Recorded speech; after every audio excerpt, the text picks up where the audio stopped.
नमस्कार। आज हम कक्षा 8वीं के अंतर्गत बस की यात्रा पाठ का अध्ययन कर रहे हैं। सर्वप्रथम हम पाठ के बारे में थोड़ा जान लेते हैं। यह जो पाठ है व्यंग्य विधा पर आधारित है, यानी एक कॉमेडी है और इसके जो लेखक हैं श्री हरिशंकर परसाई जी इसके लेखक हैं। पाठ शुरू करने से पहले यहाँ यह बता दें कि हरिशंकर परसाई हिंदी के प्रसिद्ध लेखक एवं व्यंग्यकार थे और ये मध्य प्रदेश के रहने वाले थे। ये हिंदी के ऐसे प्रथम साहित्यकार हैं जिन्होंने हिंदी में व्यंग्य यानी कॉमेडी पर लिखा है। इनकी जो विधा है वो व्यंग्य विधा है और ज़्यादातर इन्होंने व्यंग्यात्मक कहानियाँ लिखी हैं। इनकी जो व्यंग्य विधा है हमें सामाजिक वास्तविकता का आईना दिखाती है और इन्होंने सामाजिक रूढ़िवादी जीवन की खिल्ली उड़ाते हुए वैज्ञानिक एवं विवेक सम्मत दृष्टिकोण को अपनाया है। इनकी भाषा शैली इतनी सरल है जिससे आप लोगों को लगेगा कि ये जो घटनाएं लिख रहे हैं या ये घटनाएं जो लिखी हैं ये घटनाएं मेरी आंखों के सामने ही घटित हो रहा हो। लेखक आपके बगल में बैठकर कह रहे हों। इनकी भाषा शैली से ऐसा पता चलेगा कि लेखक मेरे बगल में बैठकर ही लिख रहे हों या कह रहे हों। आप लोगों ने कई बार बस की यात्रा की होगी। आपके भी अनुभव रहे होंगे, कुछ अनुभव होंगे और कुछ अनुभव होगी, कुछ खट्टी और कुछ मीठी।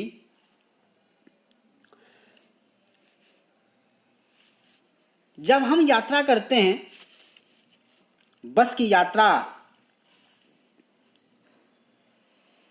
नामक यह पाठ है, इसमें बस की स्थिति का वर्णन किया गया है। जो ये बस है बहुत पुरानी हो चली है। इसकी अवस्था बूढ़े व्यक्ति की तरह है। इस बस को अब चलना नहीं चाहिए। इस बस से कहीं भी किसी भी समय कोई भी दुर्घटना हो सकती है। तो उसी का वर्णन करते हुए लेखक लिख रहे हैं और लेखक ने जो लिखा वो कॉमेडी तरीके से, मनोरंजक तरीके से लिखा है। बहुत ही शानदार है, बहुत ही सुंदर है, मनोरंजक है और इसे हम मनोरंजक तरीके से पढ़ेंगे तो आनंद की प्राप्ति होगी। तो चलते हैं, हम बस की यात्रा प्रारंभ करते हैं। यात्रा का यह दृश्य खट्टे मीठे अनुभवों के साथ प्रारंभ होगी। हो सकता है कि इस बस में बैठकर हम लोगों को हमारे अंदर एक भय का माहौल पैदा हो। तो देखिएगा, हम सफ़र की शुरुआत करते हैं। हम 5 मित्रों ने तय किया कि शाम 4 बजे की बस से चलें पन्ना से।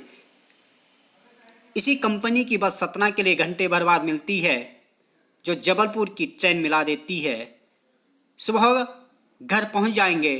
हम में से 2 को सुबह काम पर हाजिर होना था, इसलिए वापसी का यही रास्ता अपनाना जरूरी था। लोगों ने सलाह दी कि समझदार आदमी इस शाम वाली बस से सफ़र नहीं करते। क्या रास्ते में डाकू मिलते हैं? नहीं, बस डाकिन है।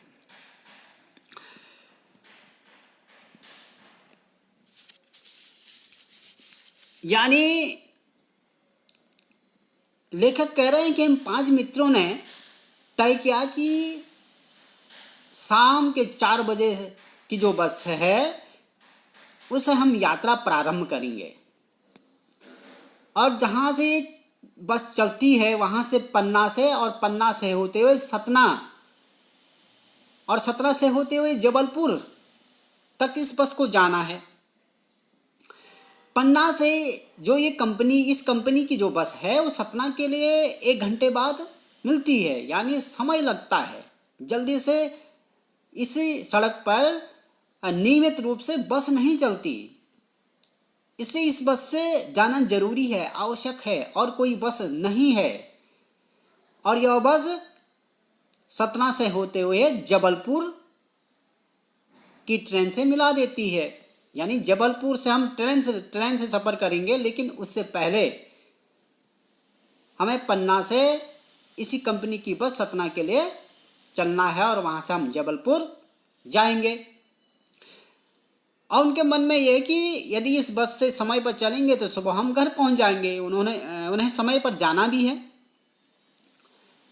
और उन 5 में से 2 को सुबह काम पर हाजिर होना था, इसीलिए वापसी का रास्ता, जो यह रास्ता है, इसी रास्ते को अपनाना जरूरी था। उनके पास अन्य साधन उपलब्ध नहीं था, अन्य बस देर में मिलती थी, इसलिए इस रास्ते को अपनाना जरूरी था। वहाँ उपस्थित लोगों ने सलाह दी कि समझदार आदमी इस शाम वाली बस से सफ़र नहीं करते। क्या रास्ते में डाकू मिलते हैं? नहीं, बस डाकिन है। वहाँ उपस्थित लोगों ने कहा कि जो समझदार लोग होते हैं वो ये शाम वाली जो बस है, इस बस से सफ़र नहीं किया करते। लेखक ने पूछा क्यों नहीं करते, क्या रास्ते में डाकू मिलते हैं?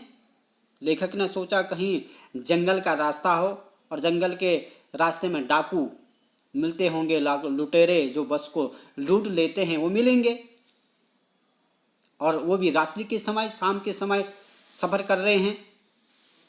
लेकिन वहाँ उपस्थित लोगों ने जवाब दिया, नहीं, बस डाकिन है। यहाँ बस को डाकिन क्यों कहा गया है? बस की स्थिति को देखकर बस को डाकिन कहा गया है, यानी स्वयं ही बस कभी भी डाकिन की तरह यात्रियों का काल बन सकता है, इसलिए यहाँ बस को डाकिन कहा गया है। आगे देखिएगा, बस को देखा तो श्रद्धा उमड़ पड़ी, खूब वयोवृद्ध थी, सदियों के अनुभव के निशान लिए हुए थी लोग, इसलिए इससे सफ़र नहीं करना चाहते कि वृद्धावस्था में इसे कष्ट होगा। यह बस पूजा के योग्य थी, उस पर सवार कैसे हुआ जा सकता है। अब जब उन्होंने कहा कि यह बस डाकिन है, उस बस को देखकर वो समझ गए कि इसे डाकिन क्यों कहा गया है। और जब उन्होंने बस को देखा तो उस पर श्रद्धा उमड़ पड़ी। देखा तो वो बहुत पुराने से भी पुराने, वयोवृद्ध का अर्थ पुराने से भी पुराने, सदियों के अनुभव के निशान हुए थी। यानी सदियों के अनुभव का अर्थ यहाँ बहुत, सड़क पर बहुत चल चुकी थी, इसने बहुत सफ़र कर लिया था, इसको अब सफ़र नहीं करना चाहिए सड़क पर। लोग इसलिए इसे सफ़र नहीं करना चाहते क्योंकि जिस बस की स्थिति बहुत दयनीय है, बहुत जर्जर है, और जिस बस से कभी भी कोई भी दुर्घटना हो सकती है, उसे सफ़र कौन करना चाहता है? कोई भी नहीं करना चाहते हैं, इसलिए लोग इससे सफ़र नहीं करना चाहते हैं। और लेखक कह रहे हैं तो वृद्धावस्था है, बूढ़े चले हैं तो उसे कष्ट नहीं देना चाहिए, इसे तो एक स्थान पर खड़ी कर देनी चाहिए, क्योंकि यह श्रद्धा योग्य है, यह पूजा योग्य है। अब इस बस को चलना नहीं चाहिए, उस पर सवार कैसे हुआ जा सकता है? जो श्रद्धा योग्य है उस पर सवार नहीं होना चाहिए, उसे प्यार और प्रेम से देखना चाहिए। यहाँ पर व्यंग किया गया है। बस कंपनी के एक हिस्सेदार भी उसी बस से जा रहे थे। हमने उनसे पूछा यह बस चलती भी है? वह बोले चलती क्यों नहीं है जी, अभी चलेगी। हमने कहा वही तो हम देखना चाहते हैं, अपने आप चलती है यह। हाँ जी, और कैसे चलेगी? इससे पहले कह रहे हैं कि इस बस को सड़क पर नहीं होना चाहिए था, ये श्रद्धा के योग्य है, ये कभी भी खराब हो सकती है। और खराब बस कैसे चलेगी? अपने आप चलती है। बस कंपनी के हिस्सेदार भी उसी बस से जा रहे थे। कंपनी जिस कंपनी ने इस बस का निर्माण किया, बनाया, उसी कंपनी के एक हिस्सेदार भी उसी बस से जा रहे थे। हमने उनसे पूछा यह बस चलती भी है? अब उस बस की स्थिति को देखकर लेखक पूछ रहे हैं कि क्या यह बस चलती भी है, क्योंकि वह उसकी स्थिति ऐसी है कि ऐसे नहीं लगता कि यह चलती भी होगी, वह बहुत पुरानी है। वह बोले कौन? यानी बस कंपनी के एक हिस्सेदार बोले चलती क्यों नहीं है जी, अभी चलेगी। हमने कहा वही तो हम देखना चाहते हैं। यानी लेखक और वहाँ पर वो जो 5 मित्र हैं वो देखना चाहते हैं कि यह बस चलती है, देखना चाहते हैं, क्यों खड़ी है और स्थिति ऐसी लग रही कि यह नहीं चलेगी, अपने आप चलती है यह। लेखक ने पूछा हाँ जी, और कैसे चलेगी? बस कंपनी के हिस्सेदार ने कहा हाँ जी, और कैसे चलती बस? अपने आप चलती है। गजब हो गया, ऐसी बस अपने आप चलती है। यहाँ पर व्यंग्य किया गया है। गजब हो गया, जिस बस को सड़क पर नहीं चलना चाहिए था वह बस अपने आप चलती है। यह तो गजब की बात है। हम आगा पीछा करने लगे। डॉक्टर मित्र ने कहा डरो मत, चलो, बस अनुभवी है, नई नवेली बसों से ज़्यादा विश्वसनीय है, हमें बेटों की तरह प्यार से गोद में लेकर चलेगी। हम बैठ गए। जो छोड़ने आए थे वे इस तरह देख रहे थे जैसे अंतिम विदा दे रहे हैं। उनकी आंखें कह रही थी आना जाना तो लगा ही रहता है, आया है सो जाएगा। राजा रंग फकीर आदमी को कूच कूच करने के लिए एक निमित्त चाहिए। अब देखिए आगे, हम आगा पीछा करने लगे। आगा पीछा का अर्थ ये है, ये एक मुहावरा है और इसका अर्थ है कुछ भी निर्णय न ले पाना। अब बस की स्थिति देखकर जो 5 मित्र थे वो कुछ भी निर्णय नहीं ले पा रहे थे कि इस बस से जाएं या ना जाएं। बस की स्थिति बहुत ही क्या थी, खराब थी। लेकिन उनके साथ एक डॉक्टर मित्र थे, उन्होंने कहा डरो मत, चलो, और कोई और साधन भी नहीं है, इसी बस से चलना है तो चलना है, डरो मत, चलो, बस अनुभवी है, नई नवेली बसों से ज़्यादा क्या है, विश्वसनीय है, हमें बेटों की तरह प्यार से गोद में लेकर चलेगी।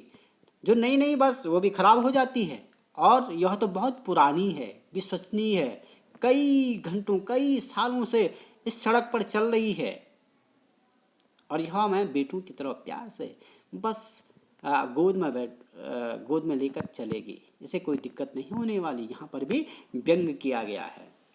हम बैठ गए क्योंकि हमारे पास अन्य कोई साधन उपलब्ध नहीं है, कोई अन्य बस अब शायद नहीं चलेगी, और चलती भी है तो 1 घंटे बाद चलती है, और तब तक हमारी ट्रेन छूट जाएगी, हम समय पर नहीं पहुंच पाएंगे।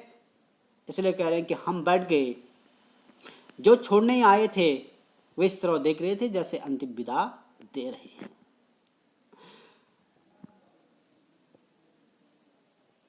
हम जब बस में बैठे तो हमें छोड़ने आए जो लोग थे उनको आशा नहीं थी ये इस बस से जा रहे हैं, और यदि इस बस से जा रहे हैं तो ये बचेंगे कि नहीं, यानी मुश्किल है इनका बचना। यह बस क्या है, बहुत खराब है, बहुत दयनीय स्थिति बस की, कभी भी कहीं भी रास्ते में दुर्घटना हो सकती है।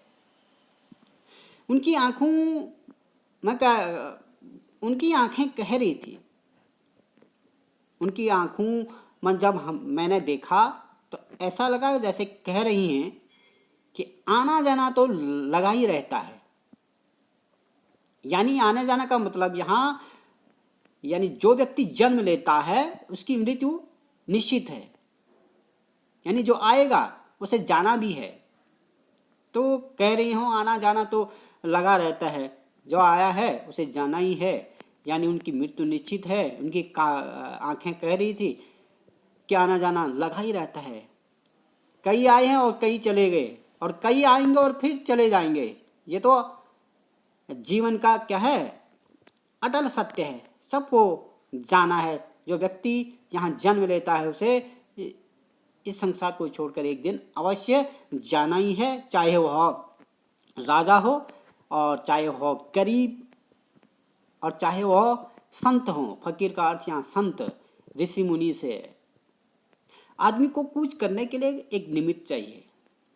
यहाँ पर कूच का अर्थ जाने से है, और जाने का अर्थ यहाँ मृत्यु की ओर जाने से है। निमित्त का अर्थ है कारण, और जब आदमी की मृत्यु हो जाती है तो उसके पीछे कुछ न कुछ कारण अवश्य होते हैं। कोई ना कोई साधन चाहिए ना जाने के लिए। तो यहाँ साधन क्या है, बस है। हो सकता है कि रास्ते में दुर्घटनाएं हो गई इस बस में, तो वो कारण हो जाए, वो साधन हो गया। इंजन सचमुच स्टार्ट हो गया, ऐसा जैसे सारी बस ही इंजन है और हम इंजन के भीतर बैठे हैं। कांच बहुत कम बचे थे, जो बचे थे उनसे हमें बचना था। हम फौरन खिड़की से दूर सरक गए। इंजन चल रहा था, हमें लग रहा था कि हमारी सीट के नीचे इंजन है। अब बस के चलने का समय हो गया। इंजन सचमुच स्टार्ट हो गया, शुरू हो गया। जब इंजन स्टार्ट हुआ तो हम बस में बैठे थे, तो हमें ऐसा महसूस हुआ जैसे सारी बस ही क्या है, इंजन है। यानी पूरी बस हिल रही थी और हम इंजन के ऐसे महसूस हो रहा था जैसे हम इंजन के ही भीतर बैठे हैं। उस बस की स्थिति के बारे में बता रहे हैं कि उस बस में कांच बहुत कम बचे थे। जो खिड़कियां थी उन खिड़कियों में कांच बहुत कम बचे थे। जो बचे थे उनसे हमें बचना था। क्यों बचना था? कि वो टूट फूट चुके थे। उन कांचों से हमें नुकसान पहुंच सकता था, चोट लग सकती थी। इसलिए कह रहे हैं कि हम खिड़की से फौरन सरकना का अर्थ है खिसकना, यानी खिड़की से दूर खिसक गए, सरक गए। इंजन चल रहा था, हमें लग रहा था कि हमारी सीट के नीचे क्या है, इंजन है। इंजन चल रहा था तो ऐसा महसूस कर रहे थे हम कि हमारी सीट के नीचे ही क्या है, इंजन है। बस सचमुच चल पड़ी और हमें लगा कि यह गांधी जी के असहयोग और सविनय अवज्ञा आंदोलन के वक्त अवश्य जवान रही होगी। उसे ट्रेनिंग मिल चुकी थी, हर हिस्सा दूसरे से असहयोग कर रहा था। पूरी बस सविनय अवज्ञा आंदोलन के दौर से गुजर रही थी। सीट का बॉडी से असहयोग चल रहा था। कभी लगता सीट बॉडी को छोड़कर आगे निकल गई है, कभी लगता कि सीट को छोड़कर बॉडी आगे भागी जा रही है। 8-10 मील चलने पर सारे भेदभाव मिट गए। यह समझ में नहीं आता था कि सीट पर हम बैठे हैं या सीट हम पर बैठी है। अब क्या कह रहे हैं वो? अब बस सचमुच में चल पड़ी और बस चलने पर हमें ऐसे लगा कि यह जो बस है, जब गांधी जी ने असहयोग और सविनय अवज्ञा आंदोलन चलाया उस समय यह बस जवान रही होगी और वहां उसे कुछ न कुछ ट्रेनिंग मिली होगी। अब यहाँ असहयोग का अर्थ है सहयोग न करना, और का अर्थ नहीं। गांधी जी ने 1920 में असहयोग आंदोलन चलाया था। 1922 को ये वापस ले लिया उन्होंने चौरा चौरी कांड के कारण। 1930 में सविनय अवज्ञा आंदोलन को गांधी जी द्वारा चलाया गया। तो असहयोग का अर्थ है अधन सहयोग, ये सहयोग नहीं करना। तो बस से असहयोग क्यों जोड़ा गया? इसलिए जोड़ा गया। असहयोग का अर्थ है किसी भी काम में सहयोग न करना। उस समय जो भारतीय सरकारी पदों पर काम कर रहे थे वो अंग्रेजों के किसी भी काम का सहयोग नहीं कर रहे थे। तो यहाँ पर जैसे बस ड्राइवर बस को चला रहे हैं तो उसका पीछे वाला जो हिस्सा है वो ड्राइवर का साथ नहीं दे रहा है। जो जिस प्रकार से ड्राइवर चलाना चाह रहे हैं वैसे गाड़ी नहीं चल रही। जो पूरा का पूरा हिस्सा है पीछे वाला वो हिल रहा है, अलग अलग तरीके से चल रहे हैं। पूरी बस सविनय अवज्ञा आंदोलन के दौर से गुजर रही थी। और सविनय अवज्ञा का अर्थ है विनय के साथ आज्ञा का पालन न करना, यानी विनम्रता के साथ आज्ञा का पालन न करना, आदर के साथ आज्ञा का पालन न करना, यानी अंग्रेजों के द्वारा जो दिए गए काम था उनका आदर के साथ न मानना। सविनय अवज्ञा आंदोलन यही है। तो जो बस है वो भी सविनय अवज्ञा आंदोलन से ही गुजर रही थी। ड्राइवर के किसी भी दिशा निर्देशों का पालन वह बस नहीं कर रही थी। सीट का बॉडी से असहयोग चल रहा था। जो सीट है वो बॉडी से सीट इधर उधर हिल रही थी, असहयोग चल रहा था, स्थिरता नहीं थी। कभी लगता सीट बॉडी को छोड़कर आगे निकल गई है, कभी लगता कि सीट को छोड़कर बॉडी आगे निकल भागी जा रही है। 8-10 मील चलने पर सारे भेदभाव मिट गए, यानी सारे सीट बराबर हो गए, टूट फूट हो गई। यह समझ में नहीं आता कि सीट पर हम बैठे हैं या सीट हम पर बैठी है। ऐसी स्थिति उस बस में उत्पन्न हो गई। एकाएक बस रुक गई। मालूम हुआ कि पेट्रोल की टंकी में छेद हो गया। ड्राइवर ने बाल्टी में पेट्रोल निकालकर उसे बगल में रखा और नली डालकर इंजन में भेजने लगा। अब मैं उम्मीद कर रहा था कि थोड़ी देर बाद बस कंपनी के हिस्सेदार इंजन को निकालकर गोद में रख लेंगे और उसे नली से पेट्रोल पिलाएंगे, जैसे माँ बच्चे के मुंह में दूध की शीशी लगाती है।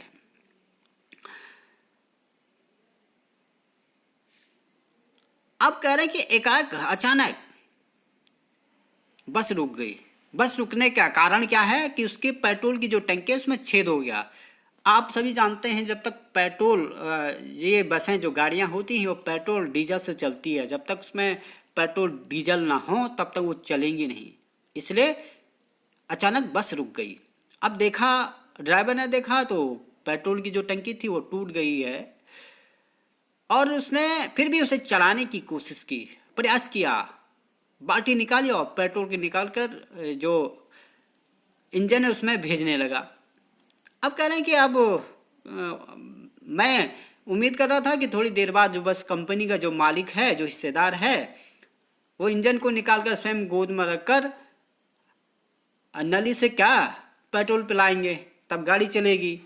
जैसे माँ बच्ची के मुंह में दूध की शीशी लगाती, वैसे ही वो उस बस को चलाना प्रारंभ करेंगे।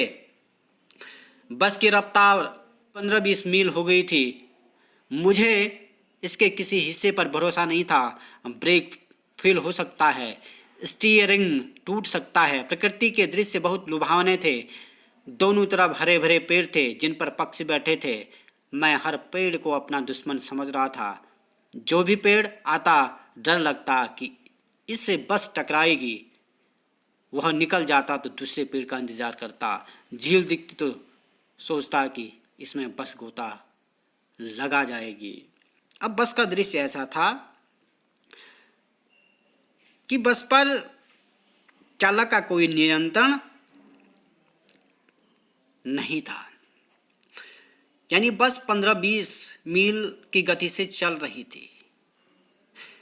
मुझे उसके किसी हिस्से पर, यानी किसी हिस्से पर भरोसा नहीं था। यानी बस का ऐसा दृश्य था कि बस पर चालक का कोई नियंत्रण नहीं था।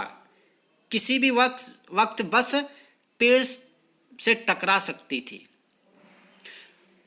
ब्रेक फेल हो सकता था, स्टीयरिंग टूट सकती थी। प्रकृति के दृश्य तो बहुत सुंदर और लुभावने थे, लेकिन ये लुभावने तब लगेंगे जब हम सहज हो, सरल हो। गाड़ी की स्थिति को देखकर हमारे मन में तो भय का माहौल था, तो उस लुभावने दृश्य का हमारे मन में कोई उतना लोभ नहीं रहा कि उसे हमें देखना चाहिए। दोनों तरफ हरे भरे पेड़ थे, लेकिन पेड़ भी वहाँ उन्हें दुश्मन लग रहे थे कि कभी भी किसी भी समय यह गाड़ी किसी भी पेड़ से टकरा सकती है। डर लगता था कि अभी इस पेड़ से टकराएगी, वह निकल जाता तो ऐसा लगता था कि जो आने वाला जो पेड़ है उसे टकराएगा। दूसरे पेड़ का इंतजार करता और झील दिखती तो सोचता कि पता नहीं कब बस इस झील में गोता लगाएगी। एकाएक बस रुकी। ड्राइवर ने इस तरह तरह की तरकीबें की, पर वह चली नहीं। सविनय अवज्ञा आंदोलन शुरू हो गया था। कंपनी के हिस्सेदार कह रहे थे, बस तो फर्स्ट क्लास है जी, यह तो इत्तेफाक की बात है। अचानक फिर बस रुकी, यानी बस पूरी तरह से खराब हो चली है, वह रुकी। ड्राइवर तरह तरह की तरकीबें यानी विभिन्न प्रकार के तरकीबें खोजने लगे कि बस चले, पर वह नहीं चली। बस ने क्या प्रारंभ कर दिया? सविनय अवज्ञा आंदोलन बस ने शुरू कर दिया। कंपनी के हिस्सेदार भी कहने लगे, बस तो प्रथम श्रेणी का था, फर्स्ट क्लास का तो प्रथम श्रेणी, बहुत ही नया नया सुंदर, बहुत ही मजबूत। यह तो कभी कभी इत्तेफाक हो जाता है कि यानी जीवन है तो कहीं किसी भी समय कुछ भी हो सकता है। हो सकता है कि आज गाड़ी में कुछ खराबी आ गई हो, और ये इत्तेफाक की बात है। क्षीण चांदनी में वृक्षों की छाया के नीचे यह बस बड़ी दयनीय लग रही थी। लगता जैसे कोई वृद्धा थक कर बैठ गई हों। हमें ग्लानि हो रही थी कि बेचारी पर लदकर हम चले आ रहे हैं। अगर इसका प्राणांत हो गया तो इस बयान में हमें इसकी अंत्येष्टि करनी पड़ेगी। क्षीण चांदनी में वृक्षों की छाया के नीचे, ये चांदनी की जो रोशनी थी वह कम थी। क्षीण का अर्थ कमजोर, तो उस क्षीण चांदनी में वह बस बहुत ही दयनीय लग रही थी, और वो भी वृक्षों की छाया के नीचे। उसकी हालत खराब दिख रही थी। ऐसे लग रहा था कि जैसे इस बस को इन्होंने जबरदस्ती चलाया है। ऐसे लगता कि जैसे कोई बूढ़ा व्यक्ति बहुत दूर चलने के उपरांत थक गया हो, अब वह चलने की स्थिति में नहीं है, और वह वहीं उसी वृक्ष के नीचे रात्रि को बिताने की सोच रहे हैं कि अब उसे जाया नहीं जा सकता, वो थक कर बैठ गए हों। हमें ग्लानि हो रही थी कि बेचारी पर लदकर हम चले आ रहे हैं। इसमें यानी वह इतनी कमज़ोर, इतनी दयनीय स्थिति थी वो बस की कि हम उसमें चढ़ेंगे तो हो सकता है कि हमारे कारण उस बस की स्थिति इतनी कमज़ोर हो गई हों, हमने उसे कष्ट दिए हों, इसलिए हम इस पर हमें भी ग्लानि होने लगी। देखा, कह रहा है अगर इसका प्राणांत हो गया तो इस बयान में हमें इसकी अंत्येष्टि करनी पड़ेगी।